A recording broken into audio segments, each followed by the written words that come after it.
സ്വാഗതം ഇൻസൈറ്റിലേക്ക്. പ്രധാനമന്ത്രി നരേന്ദ്രമോദി മണിപ്പൂർ സന്ദർശിക്കുകയാണ്.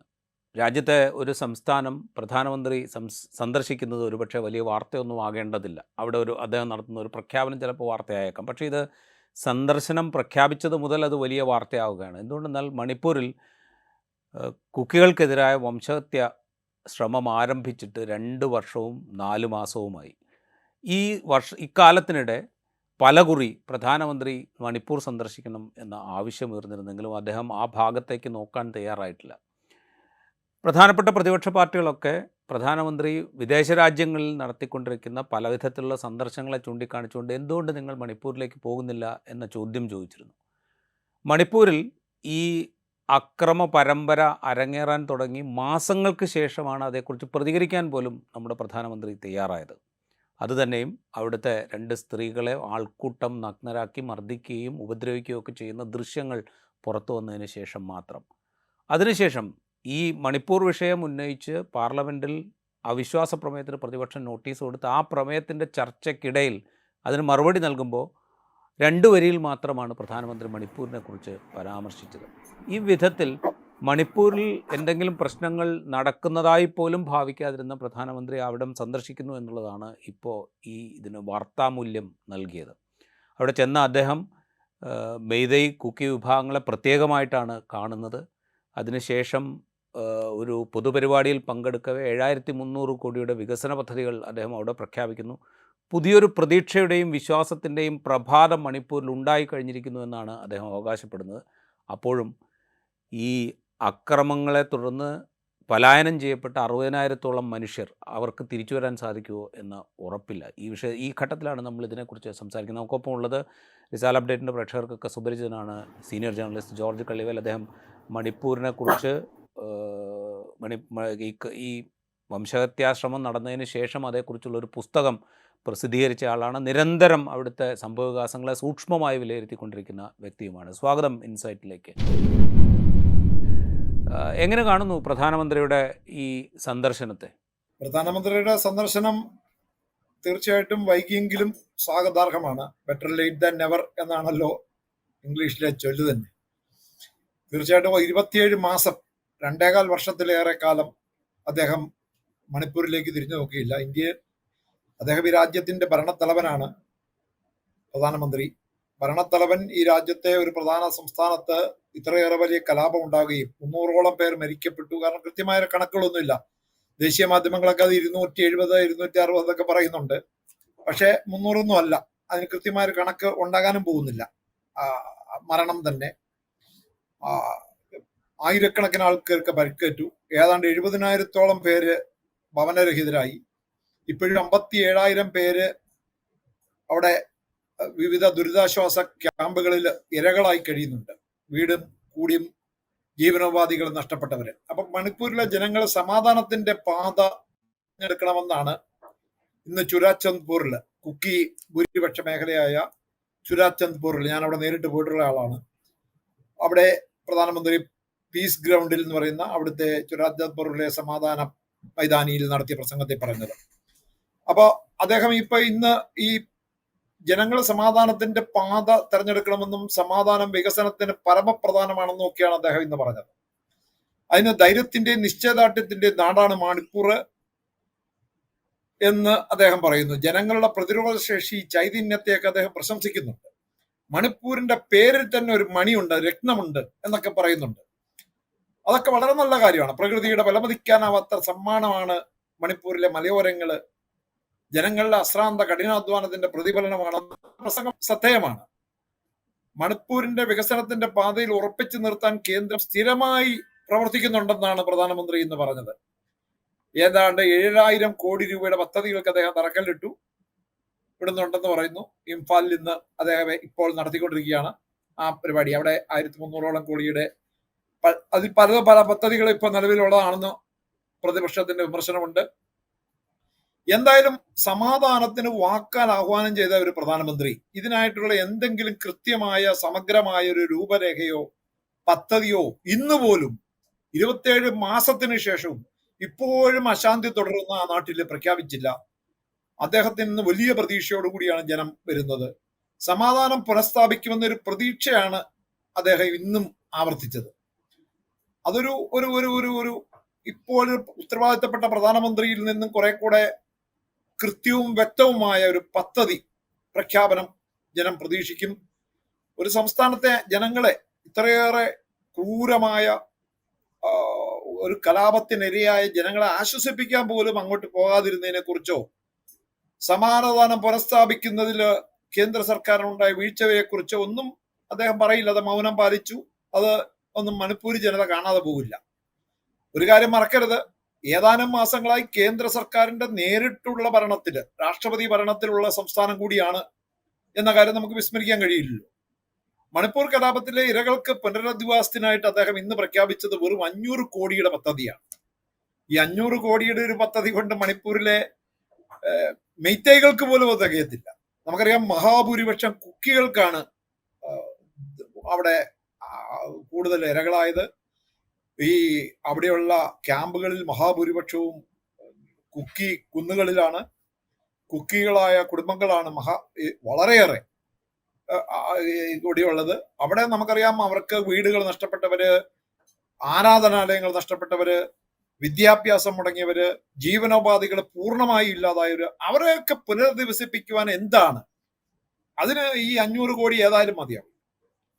അവിടെ വീട് പണിയാൻ പോലും മതിയാവില്ല. നഷ്ടപ്പെട്ട ആരാധനാലയങ്ങൾ, 300ഓളം പള്ളികൾ തന്നെ, 250-ലേറെ പള്ളികൾ ആദ്യ 3 ദിവസത്തിലേറെ തകർത്തിരുന്നു.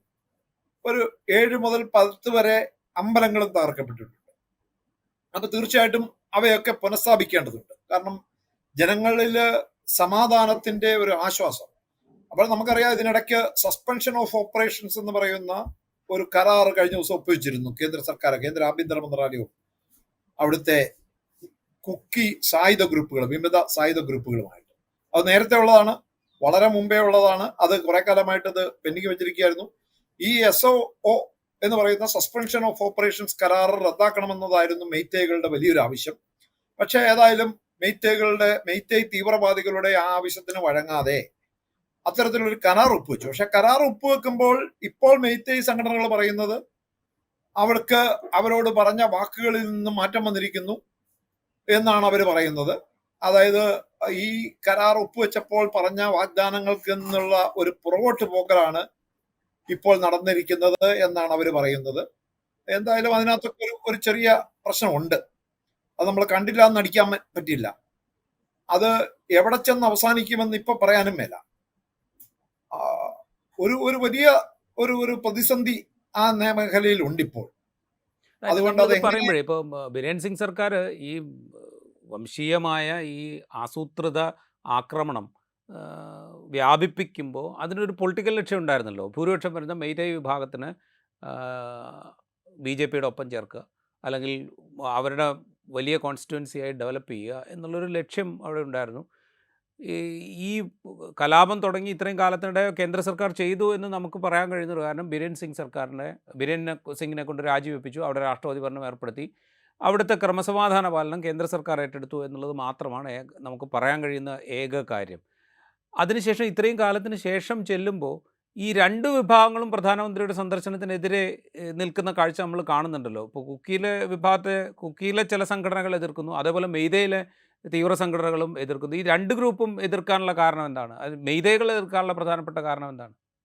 രാജീവേ, അത് വളരെ സങ്കീർണമായ ഒരു പ്രശ്നമാണ്. ഒന്നാമത് തന്നെ അത് കാരണം വംശീയത മാത്രമല്ല, ചരിത്രപരമായ കാരണങ്ങളുണ്ട്, ഒത്തിരിയേറെ കാരണങ്ങൾ ഇതിന്റെ പിന്നിലുണ്ട്. നമ്മുടെ കേരളത്തിലൊക്കെ ഉണ്ടാകുന്ന ഒരു വർഗീയ കലാപം പോലെ ഇതിനെ കാണാനാവില്ല. വെറും വംശീയ കലാപമായി മാറും. കാരണം താങ്കൾ ആദ്യമേ സൂചിപ്പിച്ചതുപോലെ മെയ്തേയ്കളുടെ ഭൂമിയുടെ മേലുള്ള അവകാശത്തിലും വിദ്യാഭ്യാസ തൊഴിൽ അവകാശത്തിലും കടന്നു കയറാനുള്ള 53% വരുന്ന ഭൂരിപക്ഷമായ കുക്കികളുടെ അവകാശങ്ങളിൽ കടന്നു കയറാനുള്ള മെയ്തേയ്കളുടെ 53% വരുന്ന മെയ്തേയ്കളുടെ ഒരു അത്യാഗ്രഹത്തിൽ നിന്നാണല്ലോ ഈ പ്രശ്നം തന്നെ തുടങ്ങുന്നത്. അവിടെ അതിനുവേണ്ടി അവിടുത്തെ സർക്കാരിന്റെ ഭാഗത്ത് നിന്ന് താങ്കൾ പറഞ്ഞതിൽ ഒരു മിസ്റ്റേക്കായിട്ട് ഞാൻ കാണുന്നത്, അതായത് ബിരേൻ സിംഗ് സർക്കാരിനെ പുറത്താക്കി രാഷ്ട്രപതി ഭരണം ഏർപ്പെടുത്തി എന്നത് ഒരു നേട്ടമായിട്ട് കാണാൻ കഴിയില്ല. കാരണം പുറത്താക്കാതെ BJPയിലെ തന്നെ MLA മാർ ബീരൻ സിംഗിനെതിരെ തിരിഞ്ഞത് കൊണ്ട്, ഭരണകക്ഷി തന്നെ ബീരൻ സിംഗിനെതിരെ തിരിഞ്ഞുകൊണ്ടും അദ്ദേഹത്തിന് ഭൂരിപക്ഷമില്ലെന്നും അദ്ദേഹത്തെ മുഖ്യമന്ത്രിയായി മുന്നോട്ട് കൊണ്ടുപോകാൻ കഴിയില്ല എന്ന് തറപ്പിച്ചു പറഞ്ഞപ്പോൾ മറ്റൊരു മാർഗവും ഇല്ലാതെയാണ് അവിടെ അദ്ദേഹം രാജിവെച്ചത്. അദ്ദേഹത്തിന്റെ രാജിയെ തുടർന്ന് ഒരാഴ്ച കഴിഞ്ഞിട്ടാണ് രാഷ്ട്രപതി ഭരണം ഏർപ്പെടുത്തിയത്. അതിപ്പോഴും തുടരുകയാണ്. ബദൽ മന്ത്രിസഭ ഉണ്ടാക്കാൻ കഴിഞ്ഞിട്ടില്ല. കാരണം ഇപ്പോഴും അവിടെ ഗവർണർ ഭരണമാണെങ്കിലും രാഷ്ട്രപതി ഭരണമാണെങ്കിലും അവിടെ ബിരൻ സിംഗിന്റെ ഒരു റിമോട്ട് കൺട്രോൾ ഉണ്ട് എന്നാണ് മെയ്തേയികളും കുക്കികളും വിശ്വസിക്കുന്നത്. കാരണം അവിടെയാണ് പ്രശ്നം. ഇനി മെയ്തേയികളുടെ കീഴിൽ അവരുടെ മുകളിൽ ഒരു മുന്നോട്ട് പോകാൻ കഴിയില്ല. കാരണം ഇവര് 16% മാത്രമേ ഉള്ളൂ കുക്കികള്. 53% വരുന്ന കുക്കികള് BJP കേന്ദ്രത്തിൽ ഭരിക്കുന്നു, മണിപ്പൂരിൽ ഭരിക്കുന്നു. നമുക്കറിയാം കഴിഞ്ഞ ലോക്സഭാ തെരഞ്ഞെടുപ്പിൽ BJPക്ക് കനത്ത തിരിച്ചടിയാണ് കിട്ടിയത്. അവിടെ ജനങ്ങൾ എന്തുകൊണ്ട് മെയ്തേയ് മേഖലയിൽ പോലും BJPയെ തകർത്തു, തോൽപ്പിച്ചു. അവിടെ മനസ്സിലാക്കണം, മലയോരത്ത് മാത്രമല്ല, 2 സീറ്റിലും BJPക്കും സഖ്യകക്ഷികൾക്കും പരാജയം നേരിടേണ്ടി വന്നു. അപ്പോൾ അതൊരു ഒരു മുന്നറിയിപ്പ് തന്നെയായിരുന്നു. അപ്പൊ ആ മുന്നറിയിപ്പിൽ നിന്നൊക്കെ പാഠം പഠിച്ചിട്ടില്ലെന്ന് മാത്രമല്ല, ഇപ്പോഴും പ്രശ്നപരിഹാരത്തിന് കൃത്യമായ ഒരു പദ്ധതിയോ പ്ലാനോ ഇല്ല എന്ന് മാത്രമല്ല, കുക്കികളുടെ പ്രധാന ആവശ്യം ഈ മെയ്തേയികളുടെ ഭൂരിപക്ഷ മെയ്തേയികളുടെ സർക്കാരിന്റെ കീഴിൽ ഇനി ഞങ്ങൾക്ക് പ്രവർത്തിക്കാൻ കഴിയില്ല. അവര് പറഞ്ഞത് കേന്ദ്രഭരണ പ്രദേശം വേണം, ഒരു UT നിയമസഭയോട് കൂടിയ, ജമ്മു കാശ്മീരിലൊക്കെ കാണുന്നത് പോലെ നിയമസഭയോട് കൂടിയ ഒരു കേന്ദ്രഭരണ പ്രദേശമാണ് അവരുടെ ആവശ്യം. അതിന് ഭരണഘടനാ വ്യവസ്ഥയുണ്ട് എന്ന് അവർ ചൂണ്ടിക്കാണിക്കുന്നു. ഏറ്റവും ചുരുങ്ങിയ പക്ഷം ഒരു സ്വയംഭരണ കൗൺസിൽ ഇല്ലാതെ മുന്നോട്ട്. കാരണം ഇന്നലെയും ഞാൻ അവിടെയുള്ള കുക്കി MLA ഹക്കോലത്ത് കിപ്ഗൻ എന്ന് പറയുന്ന എന്റെ പ്രിയ സുഹൃത്തിനെ അദ്ദേഹത്തിന്റെ വീട്ടിൽ ഞാൻ പോയിട്ടുണ്ട്, അദ്ദേഹവുമായിട്ട് സംസാരിച്ചു. അവര് പറയുന്ന അവരൊക്കെ ഇക്കാര്യത്തില് അവർക്ക് മറ്റു BJP അല്ലെങ്കിൽ BJP ഇതര പാർട്ടികളുടെ ഒരു പ്രശ്നം പോലുമില്ല. കുക്കികളും മലയോരത്തുള്ള എല്ലാ MLAമാരും അക്കാര്യത്തിൽ യോജിച്ച നിലപാടാണ്. അവർക്ക് ഇനി ഇവരിൽ വിശ്വാസമില്ല. അത് രാഷ്ട്രപതി ഭരണം വന്നാൽ പോലും അവരിൽ ഇപ്പോൾ ഉള്ള രാഷ്ട്രപതി ഭരണം പോലും അവർക്ക് വിശ്വാസം ഏകാൻ കഴിഞ്ഞിട്ടില്ല. പ്രധാനമന്ത്രിയുടെ സന്ദർശനത്തെ വൈകിയാണെങ്കിലും അതിനെ ഞങ്ങൾ സ്വാഗതം ചെയ്യുന്നു എന്നാണ് കുക്കി സംഘടനകളുടെ ഏകോപന സമിതി പറഞ്ഞത്. പക്ഷെ അപ്പോഴും നമുക്കറിയാം കുറച്ച് സംഘടനകൾ മെയ്തേകൾ എതിർക്കാൻ കാര്യം, മെയ്തേകളുടെ പ്രധാന ആവശ്യമായിരുന്നു ഞാൻ ആദ്യമേ സൂചിപ്പിച്ചതുപോലെ SOO എന്ന് പറയുന്ന സസ്പെൻഷൻ ഓഫ് ഓപ്പറേഷൻസ് കരാർ. ഈ മെയ്തേയ് തീവ്രവാദികളായിട്ടുള്ള കുക്കി ഭീകര സംഘടനകള്, തീവ്രവാദി സംഘടനകള്, അല്ലെ സായുധ സംഘടനകള്, അവരുടെ ആയുധം താഴെ വെച്ച് അവരെ സർക്കാരുമായി യോജിച്ച് മുന്നോട്ട് കൊണ്ടുപോകുന്നതിന്, സമാധാനത്തിന്റെ പാതയിലേക്ക് കൊണ്ടുവരുന്നതിന് വേണ്ടിയാണ് നൂറുകണക്കിന് വിമത ഗ്രൂപ്പുകൾ, നൂറുകണക്കില്ല ഏതാനും വിമത ഗ്രൂപ്പുകളെ ഈ സസ്പെൻഷൻ ഓഫ് ഓപ്പറേഷന്റെ ത്രികക്ഷി കരാറിലേക്ക് സംസ്ഥാന സർക്കാരും കേന്ദ്ര സർക്കാരും ഈ വിമത ഗ്രൂപ്പുകളും തമ്മിൽ കരാർ ഒപ്പുവെച്ചത്. ഈ കരാർ ഒപ്പുവെച്ചപ്പോൾ കരാറിന്റെ പ്രധാന ഒരാവശ്യം എന്ന് പറയുന്നത് തുടർ ചർച്ചകളിൽ സ്വയംഭരണ സംവിധാനം ഉണ്ടാവണം എന്നതായിരുന്നു. അതില്ലാതെയാണ് അന്ന് കേന്ദ്ര സർക്കാരിന്റെ PIB പ്രസ് റിലീസ് ഇറക്കിയതെന്ന്, അതിൽ ഞങ്ങൾക്ക് പ്രതിഷേധമുണ്ടെന്നും അവർ പരസ്യമായിട്ട് പറയുന്നു. അപ്പൊ ഇതെല്ലാം പ്രശ്നങ്ങൾക്ക് ഒരു പരിഹാരവും അവിടെ ഉണ്ടായിട്ടില്ല. ഇപ്പോ ഒരു തൊലിപ്പുറത്ത് നമുക്കറിയാം, അദ്ദേഹത്തെ ഒരു ദുരിതാശ്വാസ ക്യാമ്പിൽ കൊണ്ടുപോകുന്നു. അവിടെ കൃത്യമായ BJPയുടെ ഒരു ഓപ്പറേഷൻ നടക്കുന്നു. ഏതാനും കുട്ടികളെ പ്രധാനമന്ത്രിക്ക് ചിത്രങ്ങൾ നൽകുന്നു, സമ്മാനങ്ങൾ നൽകുന്നു. അത് നമുക്കറിയാമല്ലോ, ഈ പ്രധാനമന്ത്രി വരുന്നത് പ്രമാണിച്ച് മുൻകൂട്ടി തയ്യാറാക്കിയ ഒരു ചിത്രം അനുസരിച്ച് മാത്രമുള്ള ഒരു പരിപാടിയാണ് നടക്കുന്നത്. അദ്ദേഹത്തിന് പതിവ് ഫോട്ടോഷൂട്ട് എന്ന് വേണം, ഇവിടെ വയനാടൊക്കെ വന്നപ്പോൾ നടന്നതുപോലുള്ള ഒരു പതിവ് ഫോട്ടോഷൂട്ട് എന്ന് വേണേൽ പറയാം. അതാണ് കറക്റ്റ്. അത് രാജീവ് പറഞ്ഞതാണ് കൃത്യം. ഒരു ഫോട്ടോഷൂട്ടിന് വേണ്ടിയുള്ള പരിപാടികൾ. അത് കഴിഞ്ഞ് നമുക്കറിയാം അദ്ദേഹത്തിന് ചുരാചന്ദ്പൂരിലായിരുന്നു ആദ്യം പോകേണ്ടിയിരുന്നത്, അവിടെ പോകാൻ കഴിഞ്ഞില്ല. പകരം ഇംഫാലിൽ വിമാനത്തിൽ വന്നിറങ്ങിയിട്ട് അവിടെ നിന്നാണ് ഇപ്പൊ റോഡ് ഷോ പോലെയാണ് അദ്ദേഹം അവിടെ എത്തിയത്. വീണ്ടും റോഡ് ഷോയ്ക്കുള്ള ശ്രമങ്ങളാണ്. അപ്പോ ഇതെല്ലാം ഒരു പബ്ലിസിറ്റി സ്റ്റണ്ട്, 3.5 മണിക്കൂർ നീളുന്ന ഒരു പബ്ലിസിറ്റി സ്റ്റണ്ട്. അദ്ദേഹം 5 ദിവസത്തേക്ക് ആ പ്രദേശത്തുള്ള മിസോറാമും ഇവിടെയും ബീഹാറും പശ്ചിമ ബംഗാളും ബീഹാറും അടക്കമുള്ള സംസ്ഥാനങ്ങളിലേക്കുള്ള ഒരു 3 ദിവസത്തെ 5 സംസ്ഥാനങ്ങളിലെ 3 ദിവസത്തെ പര്യടനത്തിനാണ് ഇറങ്ങിയിരിക്കുന്നത്. അതിലേതാണ്ട് 3 മണിക്കൂർ മിച്ചം മാത്രമേ ഈ മണിപ്പൂരിൽ അദ്ദേഹം നിശ്ചയിച്ചിട്ടുള്ളൂ. ഇതൊക്കെ ഒരു ഷോ ഓഫാണ്. അതിനപ്പുറത്ത് സാധാരണ കിടന്ന് നിലയ്ക്ക് ഇപ്പോൾ ജോർജ് വെള്ളിവേലൊക്കെ ദീർഘകാലമായിട്ട് ഡൽഹിയിൽ മാധ്യമപ്രവർത്തനം നടത്തുന്ന ആളുകളാണ്. ഇപ്പോൾ ഡൽഹിയിലെ വിവിധ രാഷ്ട്രീയ പാർട്ടി, ഇപ്പോൾ ഭൂരിഭാഗം കോൺഗ്രസിൻ്റെതാണ്, പാർട്ടികളുടെ ഭരണം നേരിട്ട് കണ്ട ആളുകളാണ്. സാധാരണ നിലയ്ക്ക് ഇത്തരം സംഘർഷങ്ങൾ ഉണ്ടായ പ്രദേശങ്ങളിലേക്കൊക്കെ പ്രധാനമന്ത്രി അടിയന്തര സന്ദർശനങ്ങൾ ഉണ്ടാകും. അതാണ് സാധാരണ നിലയ്ക്ക് സംഭവിക്കുക. ചിലപ്പോൾ കുറച്ച് സമയം കഴിഞ്ഞിട്ടാണെങ്കിലും പ്രധാനമന്ത്രി സന്ദർശിക്കും, അവിടെയുള്ള ആളുകളുമായിട്ട് സംവദിക്കും, അവിടുത്തെ സംഘടനകളുമായിട്ട് ചർച്ച നടത്തും. ഇതൊക്കെ സ്വാഭാവികമായി സംഭവിക്കുന്നതാണ്. ഇത് പക്ഷേ 2 വർഷവും 3 മാസവും 4 മാസവും ഒക്കെ എടുത്തു. ഞാൻ ചോദിക്കുന്നത്, സാധാരണഗതിക്ക് പ്രധാനമന്ത്രി സന്ദർശിക്കുന്നതിന് മുമ്പ് ഈ വിവിധ ഗ്രൂപ്പുകളെ വിശ്വാസത്തിലെടുക്കാൻ പാകത്തിൽ അതിന് മുന്നോടിയായിട്ടുള്ള ഒരുപാട് സംഭാഷണങ്ങൾ നടക്കുമല്ലോ. കേന്ദ്ര ക്യാബിനറ്റിലെ അംഗങ്ങൾ പോകാം, അവിടുത്തെ രാഷ്ട്രീയ പാർട്ടി പ്രതിനിധികൾ പോകാം, ഗവർണർ സംസാരിക്കാം, രാഷ്ട്രപതി ഭരണമായതുകൊണ്ട് അങ്ങനെ പല നിലയ്ക്കുള്ള ഒരുപാട് സംഭാഷണങ്ങൾ നടത്തി ഈ 2 വിഭാഗങ്ങളുടെയും ഒരു കോൺഫിഡൻസിൽ എടുക്കാൻ പാകത്തുള്ള ചില നടപടികളൊക്കെ സ്വീകരിച്ച് അതിനുശേഷം പ്രധാനമന്ത്രി ചെല്ലുകയും ഇങ്ങനെയൊക്കെയാണല്ലോ ഒരു ഒരു ഒരു നടപടി സാധാരണ നിലയ്ക്ക് ഉണ്ടാവുക. അത്തരത്തിൽ എന്തെങ്കിലും മണിപ്പൂരിൽ ഉണ്ടായിട്ടുണ്ടോ? അത് ചിലതൊക്കെ ഉണ്ടായിട്ടുണ്ട്, പക്ഷെ അതൊന്നും ഫലപ്രദമായി ഉണ്ടായിട്ടില്ല. അവിടെയാണ് പ്രശ്നം. അതായത് ഒന്ന്, മുഖ്യമന്ത്രിയായിരുന്ന ബീരൻ സിംഗിന്റെ ഏകാധിപത്യ പക്ഷപാതിത്വ നിലപാടുകൾക്ക് ഏതാണ്ട് പൂർണ്ണമായ സംരക്ഷണവും അല്ലെ പിന്തുണ കേന്ദ്ര സർക്കാരിന്റെ ഭാഗത്തുനിന്നുണ്ടായി. അത് മെയ്തേകളുടെ ഭാഗത്തുനിന്നുള്ള ഈ ഒരു തീവ്രവാദി ഗ്രൂപ്പുകളെ അവർക്ക് പിന്തുണ നൽകുന്ന അവരുടെ താല്പര്യങ്ങൾക്കനുസരിച്ചുള്ള നടപടികളിൽ, അത് മുഖ്യമന്ത്രിയുടെ നടപടികളില്, സർക്കാരിന്റെ നടപടികളില്, പോലീസിന്റെ നടപടികളില്, കുക്കി വിഭാഗങ്ങൾക്കിടയിൽ, കുക്കീസോ എന്ന് പറയുന്ന വിശാല ഗ്രൂപ്പുകൾക്കിടയിൽ, ഗോത്രവർഗ ജനതയ്ക്കിടയിൽ വലിയ അവിശ്വാസം ഉണ്ടാക്കിയിട്ടുണ്ട്. അതിനുശേഷം ഏതാനും ചർച്ചയ്ക്ക് പോയി ഇവിടെ വിളിച്ചു.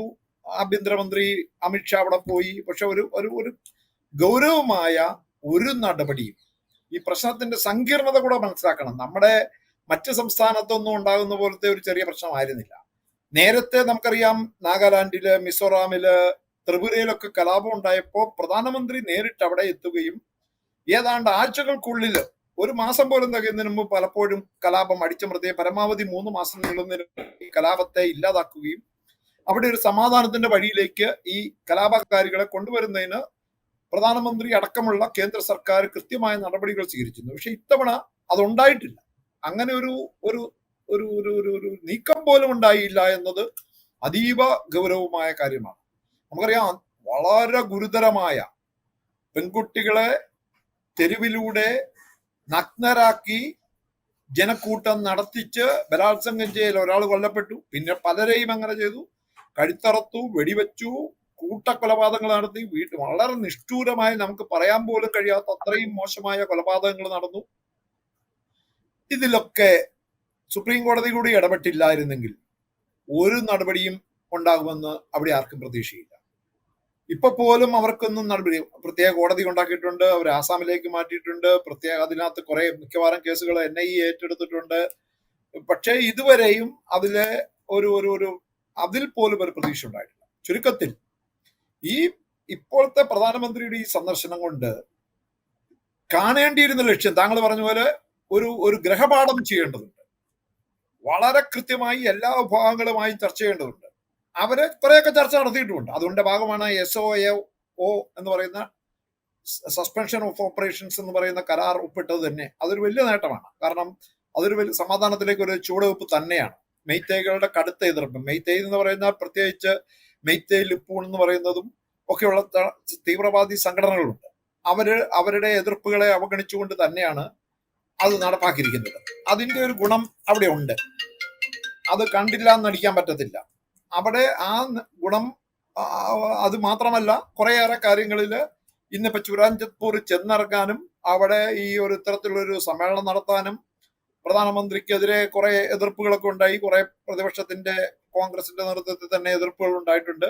പക്ഷെ ഒക്കെ ഉണ്ടെങ്കിലും അവിടെ ചെല്ലാനും അവിടെ പ്രസംഗിക്കാനും അവിടെ കുറച്ചുപേരെയെങ്കിലും കാണാനും കലാപബാധിതരായ, ദുരിതബാധിതരായ പാവങ്ങളെ രണ്ടിടത്തും ക്യാമ്പുകളിൽ കാണാനും അദ്ദേഹത്തിന് കഴിയുന്നു എങ്കിൽ അതൊരു നല്ല സന്ദേശമാണ്. നമ്മളതിന്റെ പോസിറ്റീവായിട്ട് എടുക്കണം. പക്ഷേ ഇതൊക്കെ പറയുമ്പോഴും എന്തുകൊണ്ട് ഇതുവരെ കൃത്യമായൊരു നടപടി ഇപ്പൊ പോലും എടുക്കുന്നില്ല എന്ന് അദ്ദേഹം ഈ രാജ്യത്തോട് വിശദീകരിക്കേണ്ടതുണ്ട്.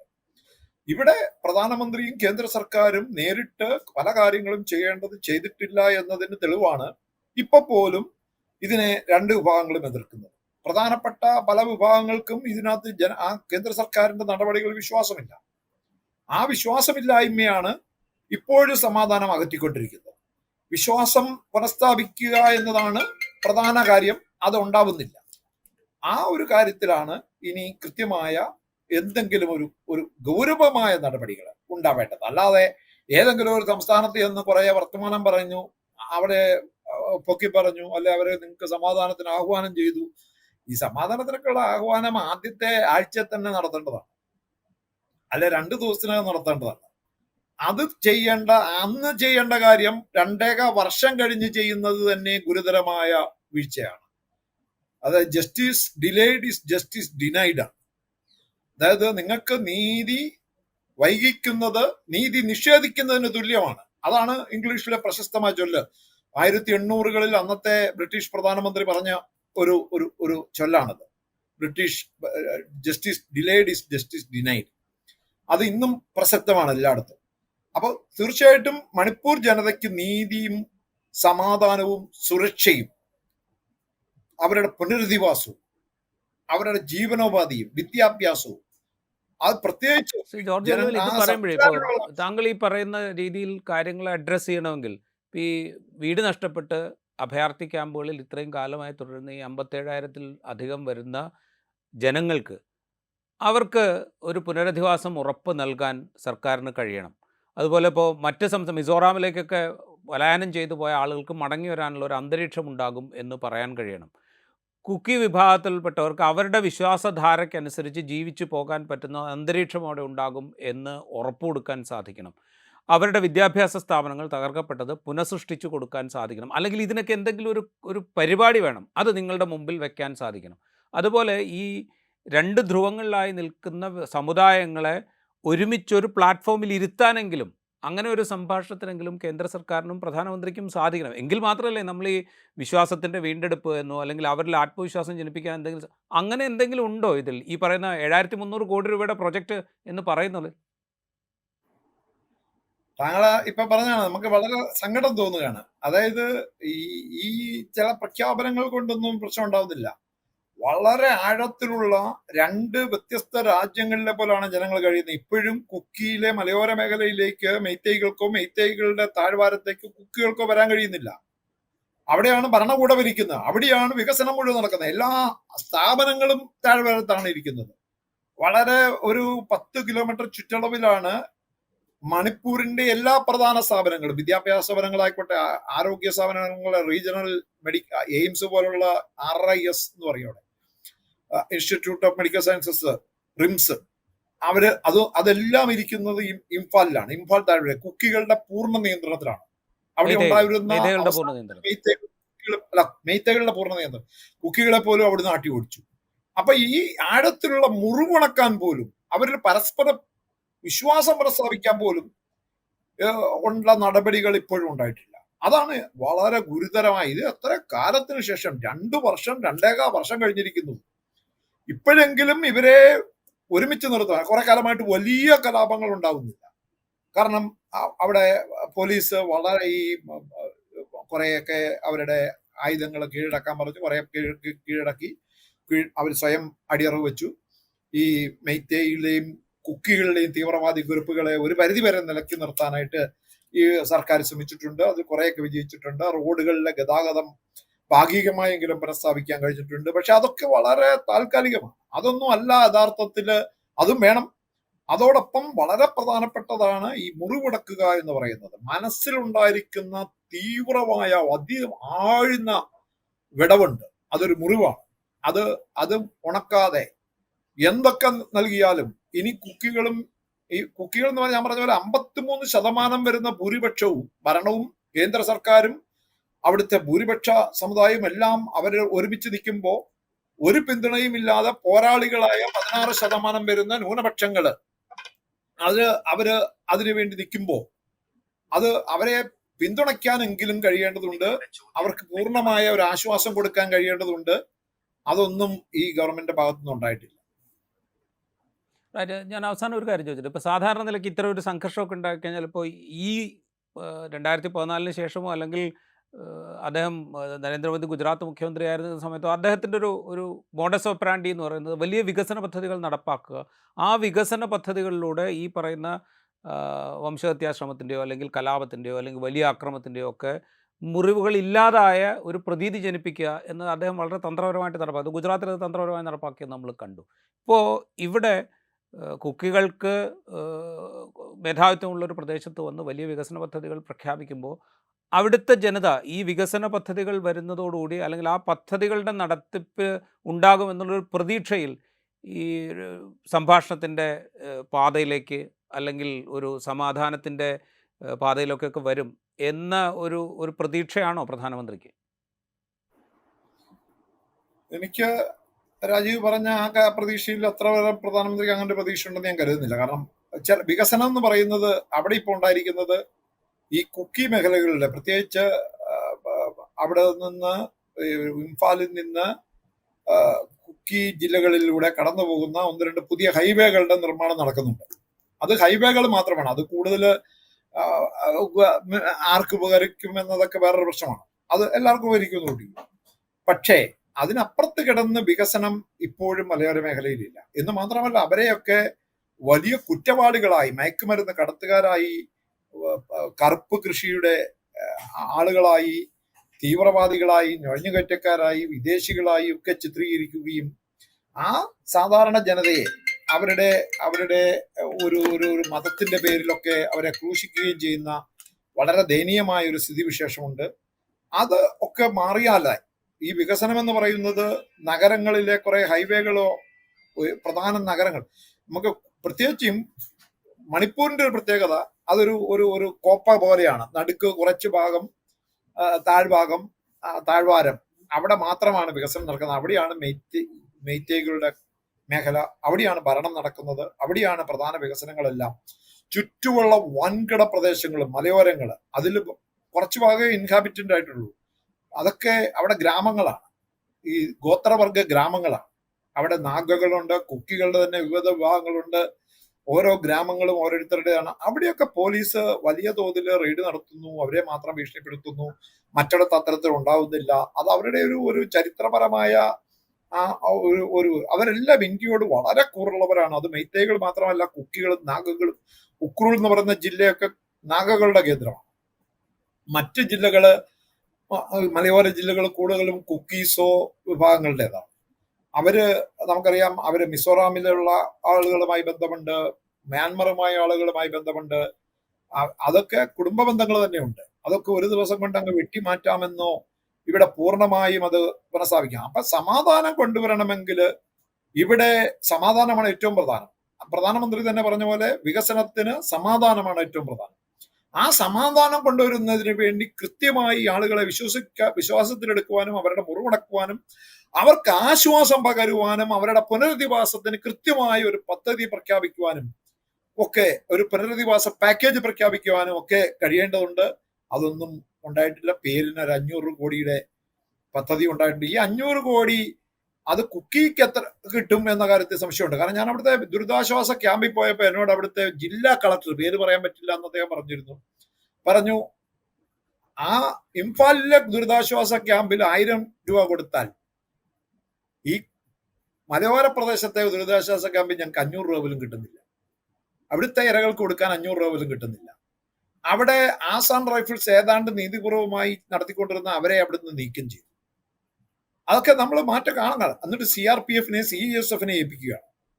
അപ്പം അവരുടെ കൺട്രോൾ മാറ്റുകയാണ്. ചുരുക്കത്തിൽ അവിടെ നീതിപൂർവമായി, അതൊരു നല്ല മലയാളിയായിരുന്ന ഒരു നായർ സാറിന്റെ നേതൃത്വത്തിലുള്ള അദ്ദേഹമായിരുന്നു ഡയറക്ടർ ജനറൽ ഈ ആസാം റൈഫിൾസിന്റെ.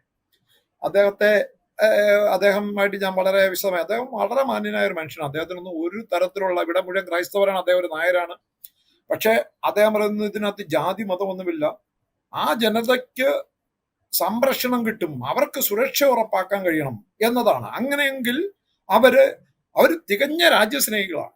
അവിടെയാണ് നമ്മൾ മനസ്സിലാക്കേണ്ടത്. 98% കുക്കികളും 98% മെയ്തേയ്കളും നാഗകളും എല്ലാം തികഞ്ഞ ഇന്ത്യയോട് കൂറ് പുലർത്തുന്ന രാജ്യസ്നേഹികളാണ്. അതിനകത്ത് ഒരു ശതമാനം ആളുകൾ മാത്രമേ മ്യാൻമറിലേക്കോ അല്ലെ വേറൊരു രാജ്യത്തേക്കോ ചൈനയിലേക്കോ ഒക്കെ കൂറ് പുലർത്തുകയോ അവരുടെ ഉള്ളിൽ ഒരു ചായ്വ് ഉണ്ടാവുകയും ചെയ്യും.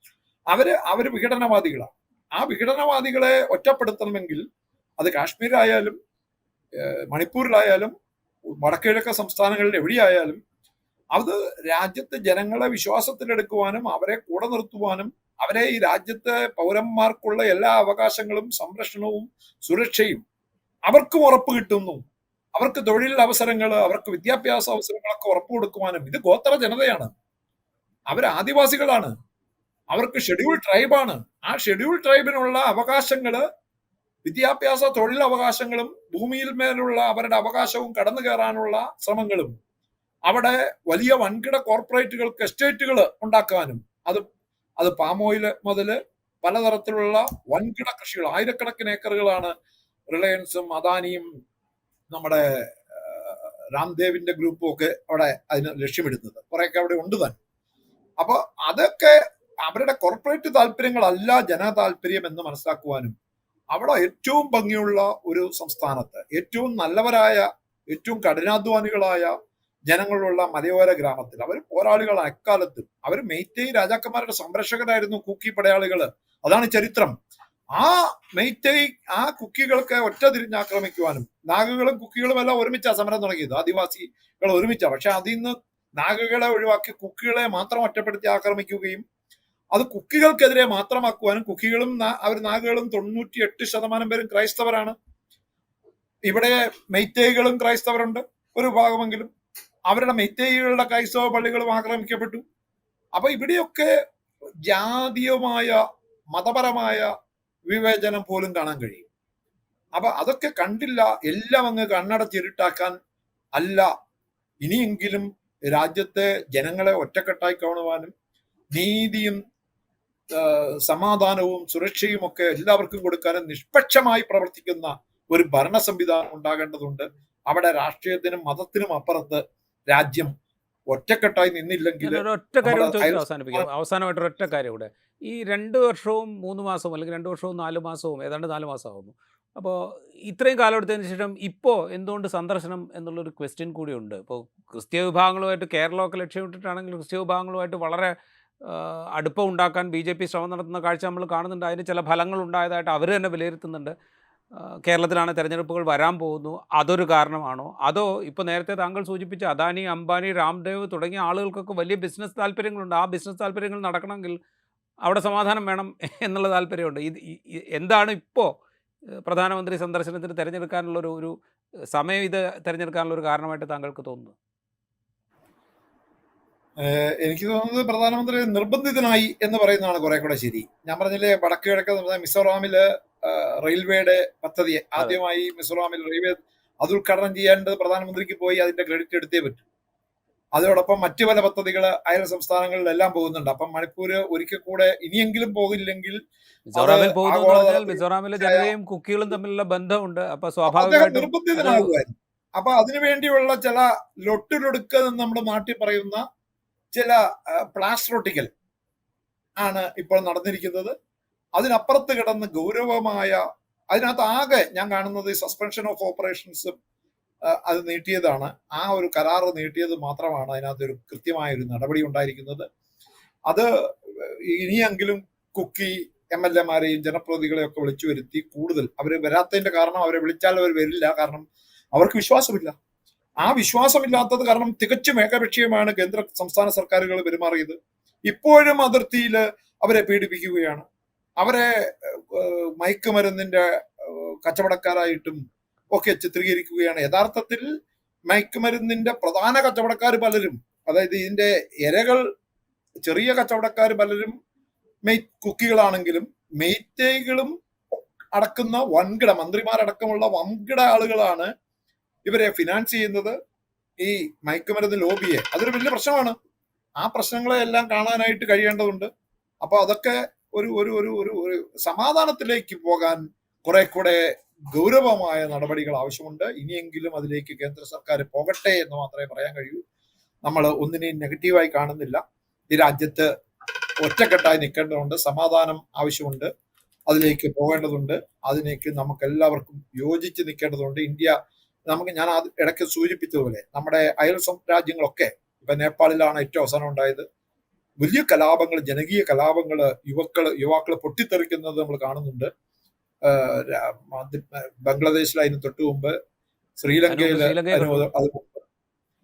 മാലദ്വീപിൽ പോലും ഇന്ത്യ വിരുദ്ധ വലിയ, നമുക്ക് നമ്മുടെ അയൽവാസികളെല്ലാം, നമുക്ക് ഭൂട്ടാന് മാർഗമില്ല, നമ്മുടെ അവരൊഴികെ എല്ലാ രാജ്യങ്ങളും നമുക്കെതിരെ തിരിയുന്ന ഒരു സിറ്റുവേഷൻ.